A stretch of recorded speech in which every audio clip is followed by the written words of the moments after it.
Hello, coaches. Welcome to the video series on the new ICF Core Competency updates, specifically the 2025 updates to the Core Competencies.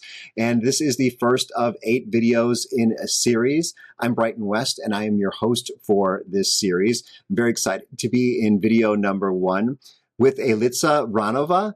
And she is going to be talking about a little bit of an overview and specifically about core competency number 1. So Elitza, thank you so much for joining us.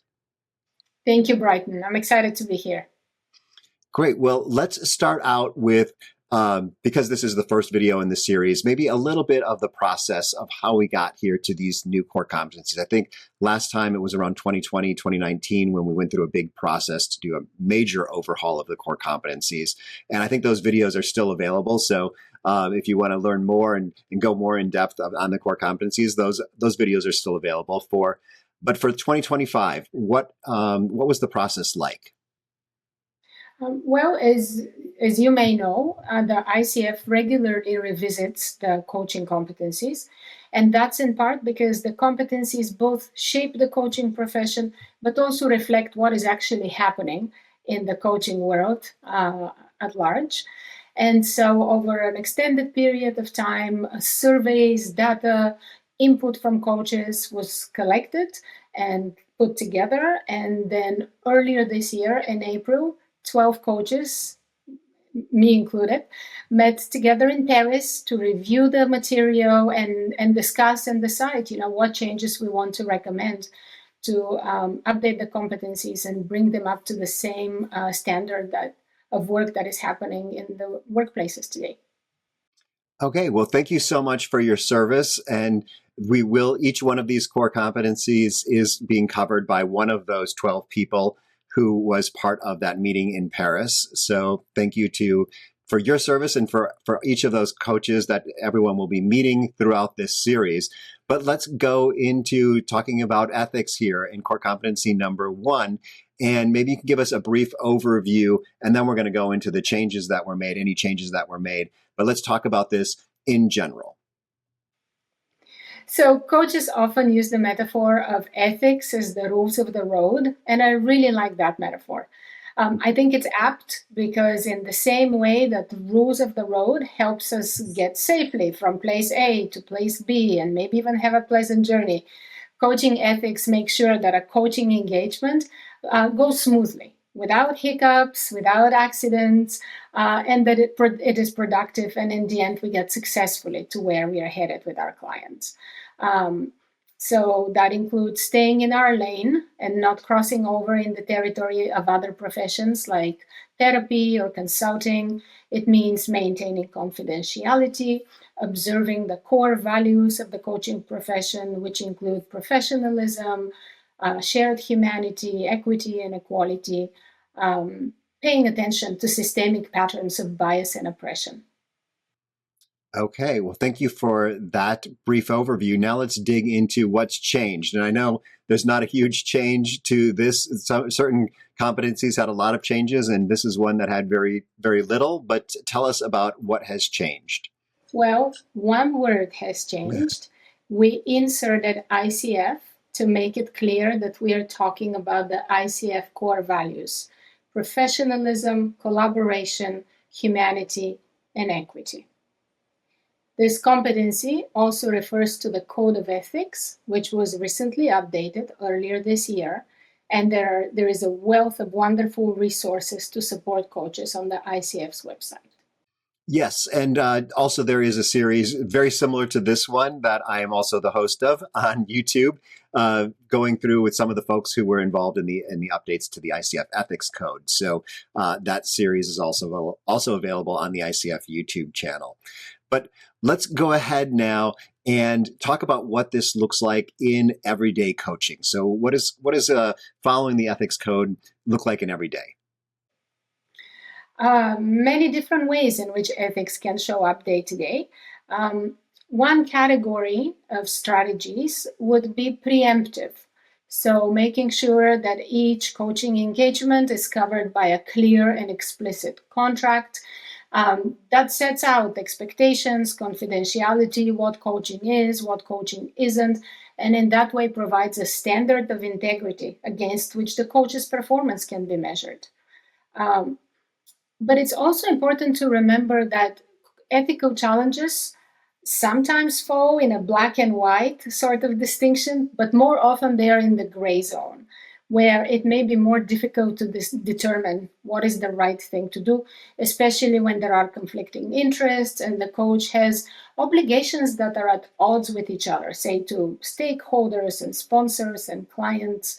And so on a day-to-day basis, this means that we coaches need to fine-tune an inner radar to detect potential ethical challenges or conflicts of interest or breaches of confidentiality, to be aware of our own biases, and to have mechanisms to reflect on these challenges and figure out how to move forward with them.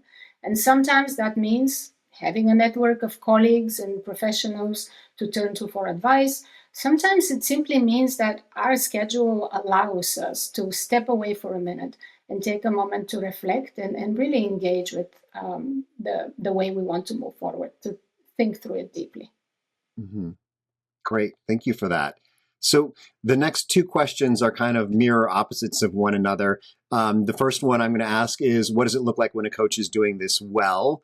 And then we're going to come back and talk about when it's maybe someone who's struggling more with this core competency. But let's start with when they're doing it well. What does that look like? Well, at the very minimum, it means that the coach is showing up with honesty and integrity. The coach is maintaining confidentiality, following the provisions that have been laid out in the contract, and is not found in breach of any of the ethical imperatives in the code and in Competency 1. But there is space to go even beyond that. And what that might look like in practice is that the coach notices and addresses matters of systemic inequality when they show up in the session. And if I may, I have an example that I can offer. Sure. Yep. So let's say we have a male coach who works with a female client. And the client brings the topic of figuring out how to stand up for herself, especially when dealing with male figures of authority. If the coach fails to recognize the importance of gender in this conversation, he would gloss over the fact both that he's a man and that can play a role in the interaction, and that there are real gender disparities in the workplace.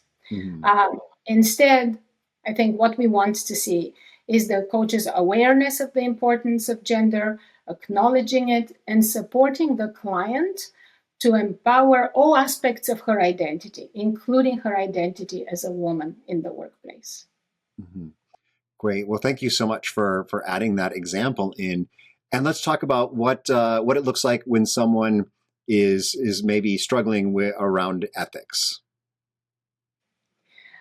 Well, it may mean that there has been a break in confidentiality, there has been a breach of contract, that maybe there has been an incorrect representation of what coaching can do or what a coaching training program offers to its trainees. It may mean intellectual property rights infringements. In the worst case scenario, these things, when they're serious enough, will lead to ethical complaints and an ICF ethical review. There is a fascinating resource on the ICF website that outlines how to decide under what circumstances if it's appropriate to file ethical complaint. Because the consequences can be serious. The unhappy client can potentially be damaging to the profession as a whole and give coaching a bad name, even for coaches who are doing everything right. Great. Well, thank you for explaining a little bit of the negative side of ethics problems. So is there anything, though, that we've missed in this conversation that you think coaches need to know about this core competency? Well, I just would like to emphasize that ethical conduct is really foundational for a successful coaching engagement, and that trust and safety really depend on ethics. And if I may offer another example, say we have a coach who refers to his client by her first name. And the client, who is younger, refers to the coach using the word sir. Now, this is already a red flag that the coach needs to address to make sure that the relationship is on an equal footing. Otherwise, what might happen is that the client does not feel comfortable to disagree or contradict to the coach. And in fact, this actually happened in a session that I observed as part of my work. The coach suggested some solutions and the client differentially accepted.